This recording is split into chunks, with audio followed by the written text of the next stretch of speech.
Hey, this is C&D channel, Chris, and I'm going to be doing my UFC 144 post-fight analysis. Man, I really did bad on my picks this time. It's really a case, too, of a lot of guys that I picked, well, except for the main event and co-main event, they were actually doing well, but they ended up losing. Like Okami,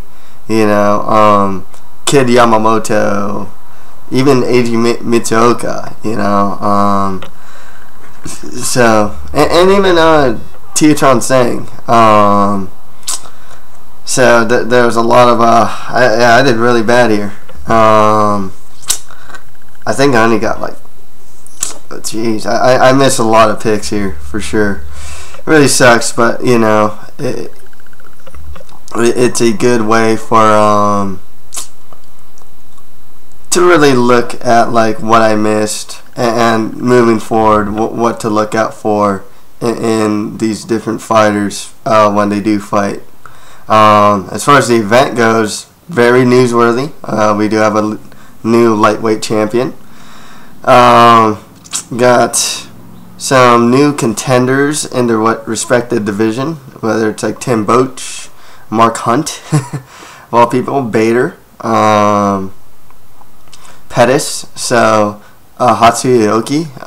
So we got a lot more guys that are in the mix now of their respected division after this event. So let's get right to it. I missed this one. Benson Henderson beat Frankie Edgar by unanimous decision, become the new lightweight champion.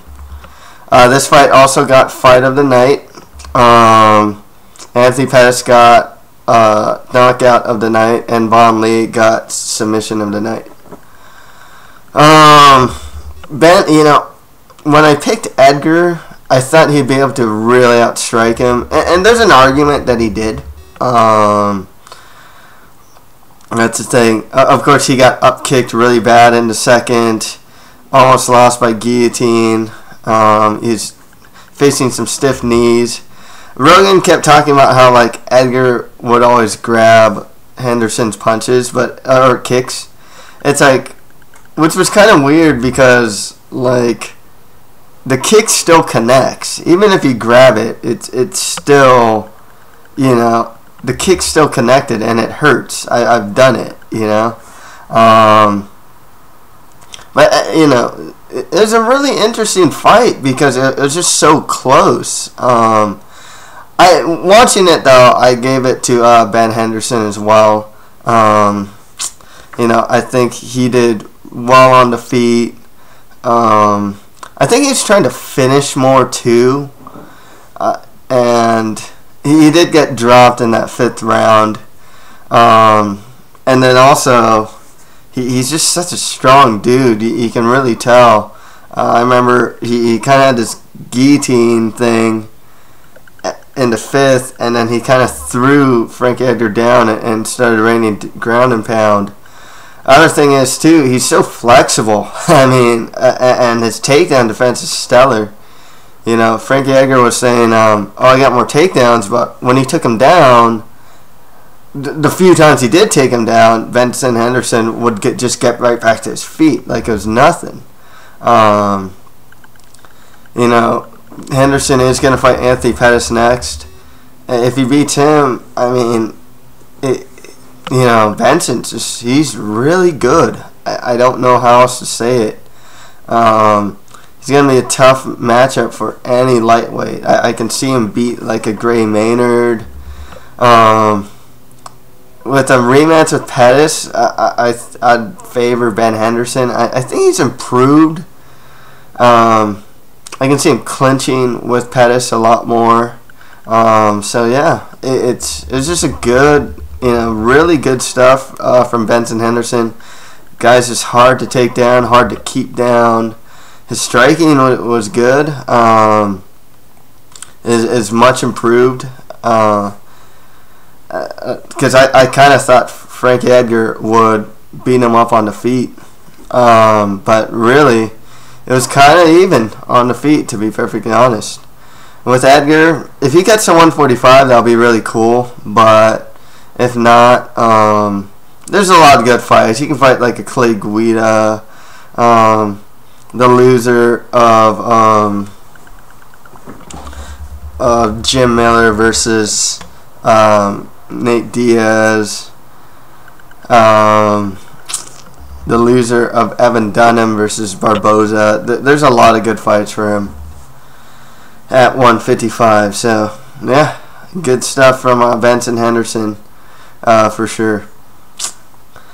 Okay, next fight after that, Ryan Bader beat Quinton Rampage Jackson by unanimous decision.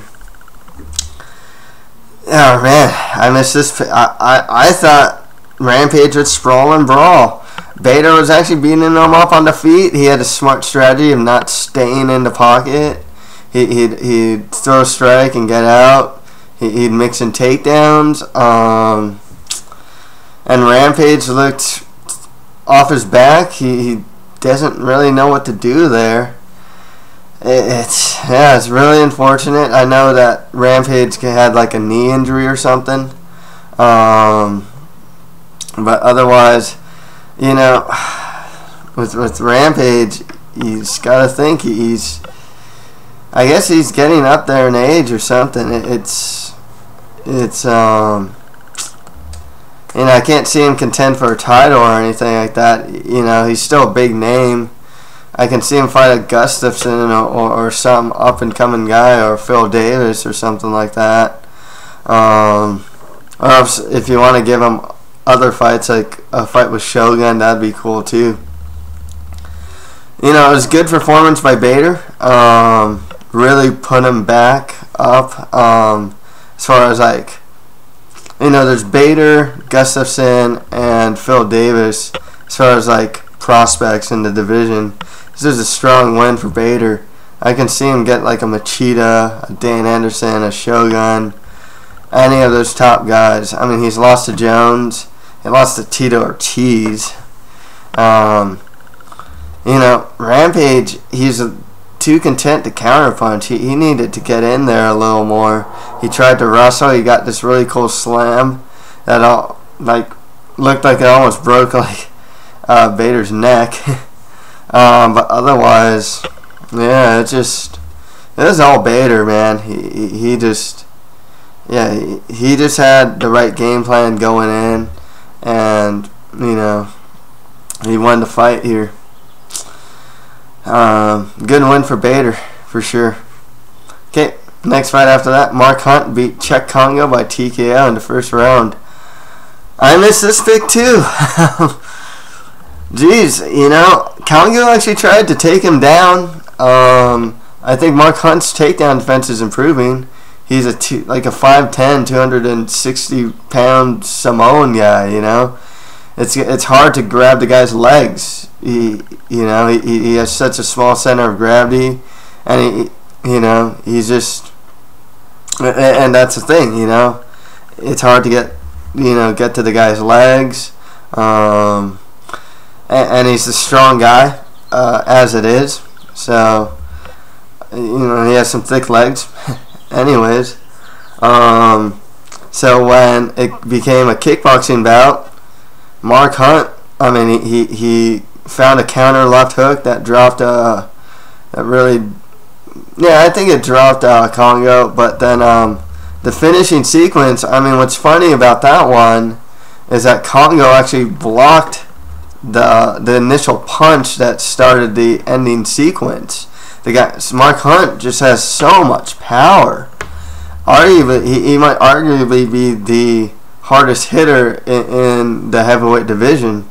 Maybe Shane Carwin has that title, but you know, with Mark Hunt, Congo blocked the punch, and it's still just totally, you know, wobbled, and you know, Congo's a durable guy too.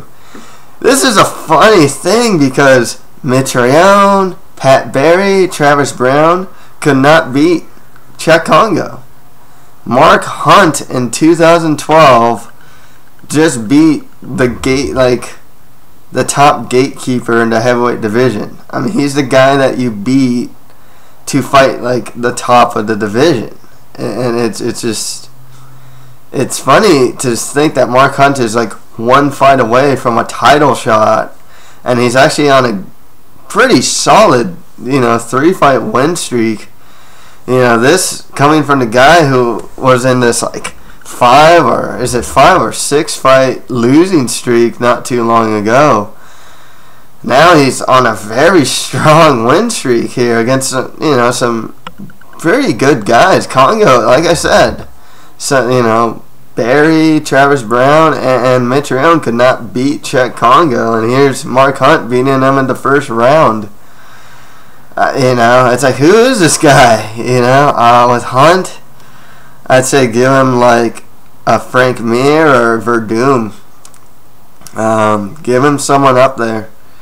With Congo, I mean, he was on a win streak. Now, he kind of just proves his gatekeeper status. I guess he's probably going to fight like a Mike Russo or like a Stefan Struve next, you know what I mean? Even though he's coming off a loss, he's that guy. He's that like gatekeeper type guy. So really good stuff from Mark Hunt. Okay, next fight after that, Jake Shields beat Yoshihiro Akiyama by unanimous decision. Okay, Akiyama's he's a good fighter, but he just got outstruck by Jake Shields, I picked Shields to win. And Shields' striking is bad. I mean, the guy has no power in his strikes, Akiyama could take Shields down at any time, and Shields, at the end of the third, managed to get a takedown on him. But throughout the whole fight, Shields just couldn't get a takedown. Shields is interesting just because I'm not fond of his takedowns. He doesn't drive. That's the thing. He's not really athletic, and he's definitely a specialist. He uses his striking to try and get the takedown, and his jiu-jitsu is really good. I think he might want to move back to middleweight. If he stays at welterweight, there's some good fights for him, but stylistically, guys I'd even say a Mike Pierce, Johnny Hendricks, probably Rory McDonald would probably light up Shields. Shields' game really, if Akiyama's stuffing his takedowns, I can imagine a lot of other welterweights stuffing his takedowns as well. They're not that strong. That's the thing. With Akiyama, he needed to step in more. I was saying he should throw more overhand rights, some uppercuts. He didn't step in when he threw his strikes, so sometimes he just hit air. It's like he's really tentative about striking with Shields for some reason, if he's just worried about the takedown. It's understandable, but you got outstruck by Jake Shields, and like I said, his striking just really bad. With Shields, there's guys you can give him. I think Hendricks is fighting Koscheck. Maybe the winner of Saya versus Paul Thiago. I don't know if you want to give Shields someone high up in the division. But the winner of Rory McDonald versus Che Mills, that'd be good too. With Akiyama, I don't know if he's cut or not. He looks decent at this weight class, So yeah, it's really tough to say who you give Akiyama next if he isn't cut. Because I don't know. They keep giving them guys more in the top of the division. I don't know if they'll keep doing that. That's the thing. So yeah, it's really tough to say who to give him next. Well, next right after that, Tim Boesch beat Yushin Okami by TKO in the 3rd round. Oh man, this is one of those fights where, like, you know, Okami was like 9 times out of 10, Okami would beat Boesch. He has the straighter punches. Tim Boesch just really wings his punches, and you can tell that Okami's would hit first in the first 2 rounds because Boesch hits doesn't use straight punches. You know, Okami was lighting him up with a jab. He'd take him down. You know, it's the 3rd round, and it was stupid of Okami though, because, you know, it's like he got hit, and it's like, you know, go for a takedown, clinch, you know, tie him up, but it was just, he just didn't do that. So it was really dumb from Okami, and he was on a 2-fight losing streak. Boesch now, you know, he beat a top 10 guy. I'd like to see him get like a Brian Stan maybe. You know, who else is in top division? Maybe a Bisbing. That'd be interesting. Or Chris Weidman. With Okami, maybe you can give him like a Damian Maya or something like that. You know, Okami's a really good fighter. You know, that's the thing. You can tell his striking's really improved. He throws straight punches. His wrestling's pretty good. He mounted Tim Boesch. I mean, he's a well-rounded fighter for sure. You know, Boesch just went all out in that 3rd round and ended up winning. It's really disappointing to see, just because Okami was totally winning that fight, and that was the thing. So yeah, there's good fights for both of these guys still. I think both these guys should still get around the top 10 type guys. Okay, next fight after that, Hatsuyoki beat Palashetsky by unanimous decision. Hiyoki's ground game's awesome. I was telling my friends, dude, watch this guy's guard passing. He's really aggressive about guard passing. That's the thing. His stand-up looked good too against Palashetsky. And that's the thing. You know, Hiyoki, like, in the Root fight, he looked bad, but in this fight, he definitely looked like a contender. He looked like a guy that's, you know, it's like, oh, hey, you know, I don't think he'll beat Jose Aldo or anything, but, you know, he's definitely a contender, for sure. You know, he just looked really good here. I was impressed by his stand-up and his ground game. It's yeah, he just looked really good. I'd probably give him like a Ricardo Lamas, Eric Koch, the winner of Poirier versus the Korean Zombie. Someone really up there. Palashetsky, geez, you know, he's coming off a loss. It's tough to say to give him. There's a lot, you know, just anyone coming off a loss at 145, I guess. Geez, I can't really think of many 145ers at the moment. So, yeah, I mean, Palashetsky's a good fighter. His stand-up's good. He had good submission awareness. You know, he's a solid fighter. I always found him like kind of like a mid-tier guy, to be honest. He looks good at this weight class. He has some power for sure. Geez, I can't, for the life of me, I can't think of any 145ers at the moment that he should be fighting. But next fight after that, Anthony Pettis beat Joe Lozon by knockout with a head kick in the first round. You know, Pettis is going to get Ben Henderson next. It should be really interesting. Pettis' striking is really good. His takedown defense is improving, and he's really strong off his back. In this fight, I mean, I don't remember last time. I don't Yeah, I don't remember last time I saw. I don't think I've seen Joe Lozon get KO'd clean like that. Lozon. One thing about Pettis that I really like is he's really defensively sound too. He's not. He didn't just have good offense. He has really good defense. When Lozon would push forward and throw punches at him, Pettis is pretty much out of the way. I mean, I don't think he really got hit clean the few times that Lozon was initiating some offense. So it's gonna be with Lozon. Besides he beat Melvin Gillard. He's kind of just stuck in the mid tier. He just can't get over a certain point, and it's kind of sad, but that's just the thing with Lozon.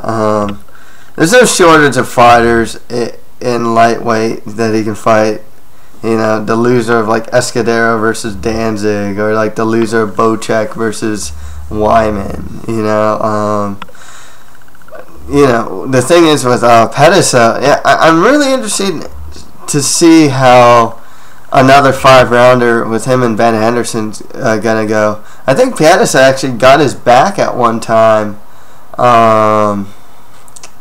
during their first fight, and I think Pettis actually took down Henderson, if I'm not mistaken, in their first fight. So it's gonna be a really interesting fight. It's kind of weird though, it's like you beat Joe Lozon. Your last win was like a split decision against Jeremy Stevens. So as far as like deserving the shot, I don't know if Pettis really deserves it. It's still a good fight though. It is a fight I do want to see for sure. I'd probably favor Ben Henderson this time around. I think he's a lot more aggressive in the clinch. He seems stronger these days too. I think he'd probably be able to take Pettis down. In the striking though, you'd probably have to give it. You'd have to give it to Pettis. Henderson's striking didn't look too bad though. That's the thing, especially against Frankie Edgar. So yeah. So that should be a really interesting fight. Okay, next fight after that, Takanori Gomi beat Eiji Mitsuoka by TKO in the second round. Mitsuoka's doing really well. I picked Mitsuoka to win this, but Gomi ended up winning. With Mitsuoka, he didn't really try to take him down, which was probably what he should have done. But he was doing really well, like in the first round. He almost won with a triangle choke too. Gomi, man, he's not that good. His hands are low. He's kind of wild. I mean, all he really has these days is power. I wasn't overly impressed with Gomi. I wasn't too impressed with Mitsuoka either. But like I said, Mitsuoka took the fight on short notice, so he looked to have gassed out too. But yeah, with Gomi, I mean, he's coming off a win, but like, I'm not super impressed with what I saw from the guy. I guess he should get someone coming off a win. I like the win of Danzig versus Escudero for him, or the winner of Eve Edwards versus Donald Cerrone would be pretty cool. Mitsuoka, like I said, he did pretty well. His ground game's good. His striking didn't look too bad. I'm curious to see who they give him next. But yeah, I thought that Mitsuoka was definitely outstriking him for a while. It's just the second round, Gomi managed to, pour it on, and Mitsuoka is just really tired too. So, Gomi managed to get that TKO win, finally. The last time he won was against like Tyson Griffin. So that's a good win for Gomi for sure. Next right after that, Von Lee beat Kid Yamamoto by an armbar in the first round. And again, it's just, the story is that Yamamoto was winning the fight. He dropped him. He's still, the thing that was dumb is, Lee was covering up. He's covering up his head, but Kid Yamamoto wouldn't attack his body when it was covering up after he, dropped him. Lee actually, he actually managed to stagger him, and then, he got a really nice armbar. He started with a triangle choke, and then got the armbar. I picked Yamamoto to win too, but man, I didn't think he'd lose to Von Lee. At 135, you got a lot of guys that are moving down to 125. And Yamamoto just has not won. He might get cut or something. He lost to Darren, Uyenoyama and Demetrius Johnson. So he has 3 losses in a row now. With Von Lee, I guess you can give him like Chris Carriasso, who somehow got the win against Mizugaki. I think that'd be a pretty good fight. Next fight after that, Ricky Fukuda beat Steve Cantwell by unanimous decision. I think this is like 4 or 5 losses in a row for Cantwell. He should be cut. Fukuda, man, he turned it on. He really worked Cantwell's weakness of just freezing up. When Cantwell, when he's on it, he'll strike, but then once he gets countered, he kind of freezes up. And that's what happened. And then when Fukuda pushed forward, it reminded me of the Masengio fight. Cantwell will just freeze up, Fukuda's a good fighter. He's solid. For sure. I think he should have beat Nick Ring in that first. I think he got robbed in that fight as well. He's a solid fighter. His stand-up's pretty decent. I think he drops his hands a couple times after he throws some strikes. And his wrestling's strong as well. I like what I saw from him. I think someone like a Bosch would be even though they fought on the same card. I'd probably give Fukuda someone like a Rafael Natal, who's coming off a win. Maybe the winner of McGee versus Costafilippo. That's pretty high up for him, but I know Jason McDonald's going to fight someone. The winner of that fight versus Fukuda. Fukuda's a solid fighter. I'm actually curious to see how he does in the middleweight division. Okay, the next fight to me is a robbery, and Dana White gave Mizugaki his win bonus as Chris Carriasso beat Takeya Mizugaki by unanimous decision, 29-28.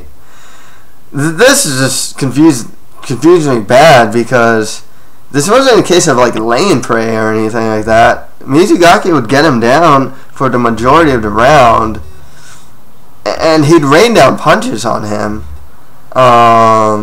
And the stand-up is kind of even, I didn't think one guy really had the advantage over the other. I don't know how Carriasso won this fight, to be honest, like that. Especially being on the bottom. But, like I said, it wasn't like laying prey or anything like that. Mizugaki was throwing ground and pound. So, I don't really know what the judges were seeing. And like I said, even Dana White gave him his win bonus. Dana White totally thought that Mizugaki won. With Carriasso, like I said,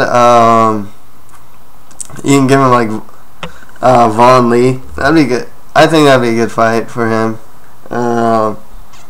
With Mizugaki, maybe you can give him Yamamoto.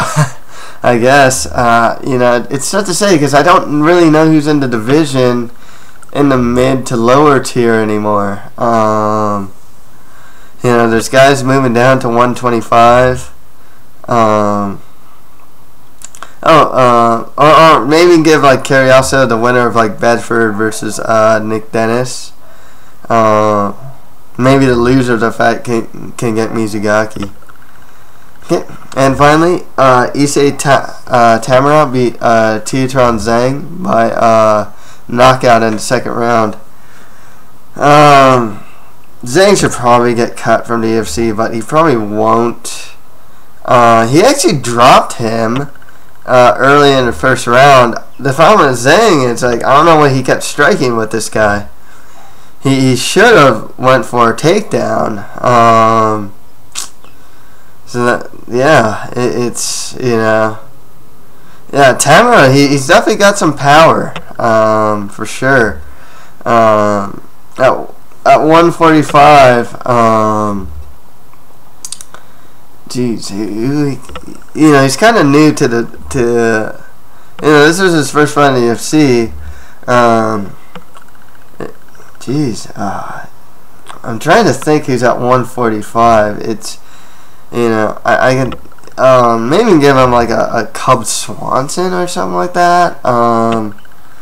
Trying to think who else is in the division. With Tiatron Zhang, you know, he's supposed to fight like Leonard Garcia. That'd be a pretty cool fight. Another guy that called him out is Nam Phan versus Tiatron Zhang. So I guess you can give him that. But, you know, the fight played out. It was just like Zhang, I don't know why he kept striking with him. He did drop him, but then, you know, Tamura just got this picture perfect knockout punch. Knocked him out cold. You can hear it too. It's good stuff from him. I'm curious to see what Tamura can do in the division. Maybe give him Mike Brown. That'd be pretty interesting as well.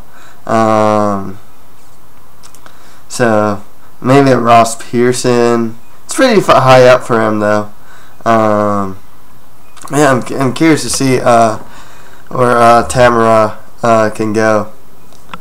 So yeah, that's pretty much it for my UFC 144 post-fight analysis.